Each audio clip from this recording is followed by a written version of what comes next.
Ушу Кара Көлдүн элдери кичине Ордуда салымын кошуп, жыл сайын силерге окуу куралдарын алып берип турат, аны билесиңер. Былтыр сумка кошуп бергенбиз.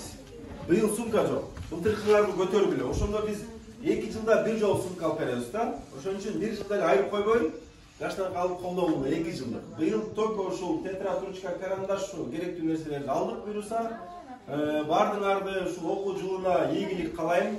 Жакшы окуугула. Бул жылы Куда кааласа биз мурункундай болуп, ар бир чейректен силер чыккан чейреңерге карап стипендия төлөп калышы мүмкүнбүз. Яғни окугандарга Куда кааласа стипендия төлөп беребиз. Ал стипендия кааласаңар акчалай алсаңар болот, кааласаңар продукты менен алсаңар болот буюрса. Ошондуктан бардыңарга ийгилик каалайм. Жакшы окуганга аракет кылгыла. Жакшы окуп, şu ателелерге жардам берүүгө аракет кылгыла. Келечекте бир чоң бир иш алып бара турган, ателени бага турган балдардан болгула, уктуңарбы? Силердин азыркы тандооңор кийинки жашооңорго пайдасы тиет. Азыр силер кандай жашоону тандасаңар, кийин ошондой жашоодо жашайсыңар. Ошондуктан мен силерге айтат элем, эң биринчи жакшы окуугула, ата-энеңерге жакшы мамиле кылгыла, ата-энеңерге.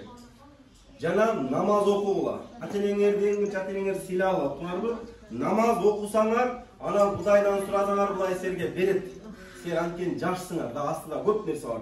Намаз окубай туруп, эч нерсе кылбай туруп Кудайдан тилесеңер, Аллах силерге көңүл бурбайт. Анткени силер анын айтканын кылбай атасыңар. Аллахтын айтканын кыла турган болсоңор, анан силер Аллахтан суразаңар, Аллах силерге берет. Көп жашоо ошондой. Бул ата-энеңерге да тиешелүү да. Силер канчалык Аллахка жакын болсоңуздар, Аллах силерге ошончалык жакын болот. Сиздер Аллахтан канчалык алыс болсоңор, Аллах силерден ошончалык алыс болот. Ошондуктан адал арамды да үйрөнгүлө, намаз окуганды үйрөнгүлө, ата-энеңерге жакшы мамиле кылгыла, жана окууга көңүл бургула.